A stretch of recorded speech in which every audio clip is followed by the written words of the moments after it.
Welcome to Gnanaprasunam astro channel. ఇవాల్టి వీడియోలో మనం తెలుసుకోబోయే విషయం జాతకంలో ఏ గ్రహాల కలయిక మంచి ఫలితాన్ని ఇస్తుంది అనే అంశం. ఇందులో రెండు విధులు ఉంటాయి. ఒకటి, లగ్న రీతిగా ఏ ఏ స్థానాధిపతులు కలిసి ఉంటే మంచిది. రెండు, సహజంగానే ఏ ఏ గ్రహాలు కలిసి ఉంటే మంచిది అనే విధి. ముందుగా లగ్న రీతిగా ఏ ఏ గ్రహాలు కలిసి ఉంటే మంచి ఫలితాలు ఉంటాయి అని చూచినప్పుడు లగ్నాధిపతి, పంచమాధిపతి, భాగ్యాధిపతి అనే త్రికోణ స్థానాధిపతులు కలిసి ఉంటే ఎల్లప్పుడూ మంచిది. ఈ కలయిక ఒక జాతకుడిని ఉన్నత స్థితికి తీసుకుని వెళుతుంది. అయితే వీళ్ళు దుస్థానాలలో కలిసి ఉండకుండా ఉంటే మంచిది. నేరుగా బలాన్ని పొందే కేంద్ర కోణ స్థానాల్లో కలిసి ఉంటే మంచిది. ఉదాహరణకు ఒక వృశ్చిక లగ్నాన్ని తీసుకుంటే లగ్నానికి త్రికోణ స్థానాధిపతులైన కుజ, గురు, చంద్రులు కోణ స్థానాలైన వృశ్చికం, మీనం, కర్కాటకంలో కలిసి ఉంటే ఖచ్చితంగా రాజయోగ జీవితాన్ని ఇస్తుంది. ఇతర పాపగ్రహాల సంబంధం లేకుండా ఉంటే అనే విషయం గుర్తుంచుకోవాలి. ఆ తర్వాత కేంద్ర స్థానాలని 4, 7, 10 స్థానాల్లో వీళ్ళ కలయిక ఉంటే మంచిది. ఇది మొదటి తరహా యోగంగా పేర్కొనబడుతుంది. ఇది అన్ని లగ్నాలకు వర్తిస్తుంది.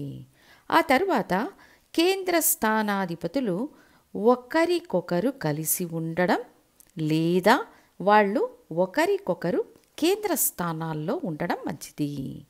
అదేవిధంగా కోణ స్థానాధిపతులు ఒకరికొకరు కేంద్ర స్థానాల్లో ఉండడం మంచిది. ఉదాహరణకు ఇదే వృశ్చిక లగ్నం, లగ్నంలో గురువు, 4వ స్థానమైన కుంభంలో కుజుడు, 7వ స్థానంలో చంద్రుడు ఉన్నారంటే కోణ స్థానాధిపతులు ఒకరికొకరు కేంద్రంలో ఉన్నారని అర్థం. ఇది రెండవ తరహా యోగంగా పేర్కొనబడుతుంది. ఇందులో మిత్రగ్రహాలు, శత్రుగ్రహాలు అని తప్పకుండా వస్తాయి. అయితే వీటిని జాగ్రత్తగా పరిశీలించాలి. శత్రుగ్రహాలు కలిసి ఉండడం కంటే ఒకరికొకరు కేంద్ర స్థానాల్లో ఉండడం మంచిది. కోణ స్థానాల్లో ఉంటే ఇంకా మంచిది. సో లగ్న త్రికోణాధిపతులు, లగ్న కేంద్రాధిపతులు ఒకరికొకరు కేంద్ర త్రికోణాల్లో ఉండడం మంచిది. అయితే ఇందులో కోణ స్థానాధిపతులు కలిసి ఉండడం లేదా ఒకరికొకరు కేంద్రంగా ఉండడం అదృష్టం. ఇది మొదటి తరహా యోగంగా పేర్కొంటారు. ఒకవేళ ఒకరికొకరు కేంద్రంగా ఉండి ఒక గ్రహం దుస్థానంలో ఉన్నా ఆ గ్రహం యొక్క ఫలితాలు ఈ గ్రహాలు ఇస్తాయి.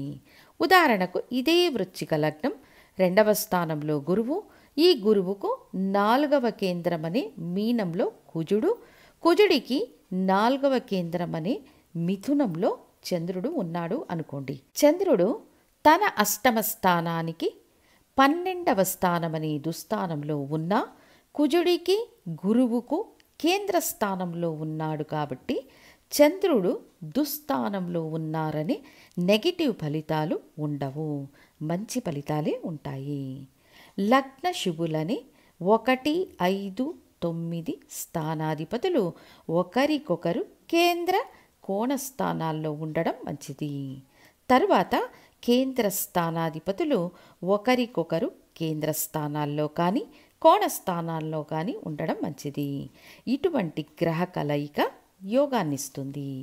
ఇక నార్మల్గా ఏ ఏ గ్రహాల కలయిక మంచి ఫలితాలనిస్తుంది అని పరిశీలిస్తే సహజ శుభగ్రహమనే గురు భగవానునితో కలిసి ఉన్న గ్రహాలన్నీ మంచి ఫలితాలనిస్తాయి. లగ్నానికి శుభుడా పాపినా అనేది వదిలి గురువుతో కలిసి ఉన్న గ్రహాలు తమ చెడు ఫలితాలను తగ్గించుకొని శుభ ఫలితాలనిచ్చే సామర్థ్యం అన్ని గ్రహాలకు ఉంటుంది. కాబట్టి గురువుతో ఏ గ్రహమైనా కలిసి ఉండవచ్చు. అయితే గురువు మాత్రం కొంచెం తన శుభత్వాన్ని కోల్పోతారు. పర్టికులర్గా గురువు శనితో కానీ గురువు రాహువుతో కానీ కలిస్తే శని రాహువులు మంచిగా మారుతారు, కానీ గురువు తన శక్తిని కొంత కోల్పోతారు.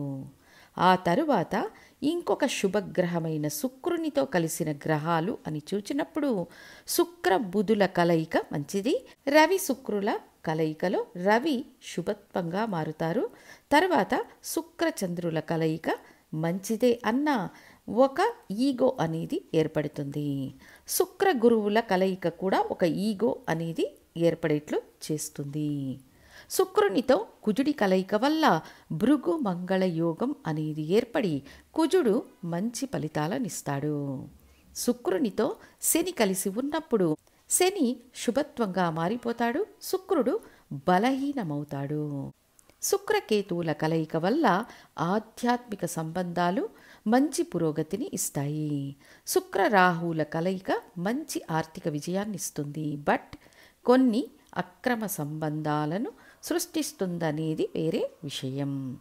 అప్పుడు గురువు మొదటి తరహా శుభుడు, శుక్రుడు రెండవ తరహా శుభుడు. కాబట్టి వీళ్లతో కలిసిన గ్రహాలు శుభత్వాన్ని పొందుతాయి. ఇక తరువాత బుధుడితో కలిసిన గ్రహాలు మంచి ఫలితాలను ఇస్తాయి.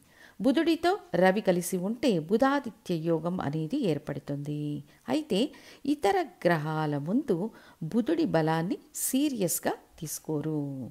బుధుడితో శని చేరితే శని చెప్పేదే చట్టం, బుధుడితో రాహు కలిస్తే రాహు చెప్పేదే చట్టం. ఈ రాహుకేతువులకు మాత్రం కొన్ని మినహాయింపులు ఉంటాయి. రాహువు బుధుడి తెలివితేటలను పెంచుతారు, ఇది బుధుడికి మంచిది. కేతువు బుధుడికి ఆధ్యాత్మిక అన్వేషణనిస్తారు, ఇది కూడా బుధుడికి మంచిది. సో రాహుకేతువులు బుధుడితో కలిస్తే వాళ్ళ చెడు ఫలితాలు ఫిల్టర్ చేయబడతాయి. కుజుడితో బుధుడి కలయిక ఏ పరిస్థితిలోనైనా సంతోషకరమైన మానసిక స్థితిని తీసుకురావడం అసాధ్యం. చంద్రునితో బుధుడి కలయిక చంద్రుడి స్థానాన్ని బట్టి కొంత మానసిక గందరగోళానికి కారణమవుతుంది అన్న పెద్ద ప్రతికూల ఫలితాలనివ్వదు. సో సహజంగానే కొన్ని గ్రహాల కలయిక జాతకంలో ఉంటే గొప్ప విజయం అనేది ఉంటుంది. జాతకంలో శని రాహు, రవి శని, రాహు రవి, కేతు రవి ఇటువంటి గ్రహాల కలయిక ఉండకుండా ఉంటే మంచిది. ఈ కలయిక ఉన్న జాతకుడు ఈ దశాభుక్తుల కాలంలో అనేక దుఃఖాలను, ఒక స్టేబుల్ లేని పరిస్థితులను ఎదుర్కొంటాడు. కుజ శని కలయిక, కుజ రాహు కలయిక నెగటివ్ ఫలితాలను ఖచ్చితంగా ఇచ్చే తీరుతుంది. శని కుజ రాహువుల కలయిక అనేది జాతక కుండలిలో ఉండకుండా ఉండడం చాలా మంచిది.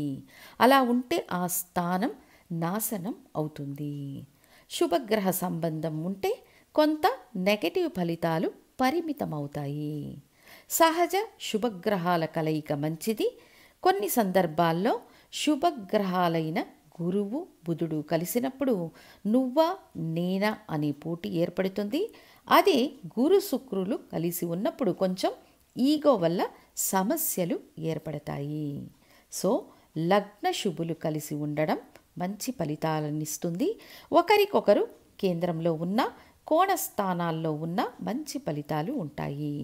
ఇటువంటి గ్రహ కలయిక జాతకంలో ఉంటే యోగాన్నిస్తుంది అని తెలియజేస్తూ మళ్ళీ ఇంకొక ముఖ్య వీడియోతో మీ ముందుంటాను. ధన్యవాదాలు.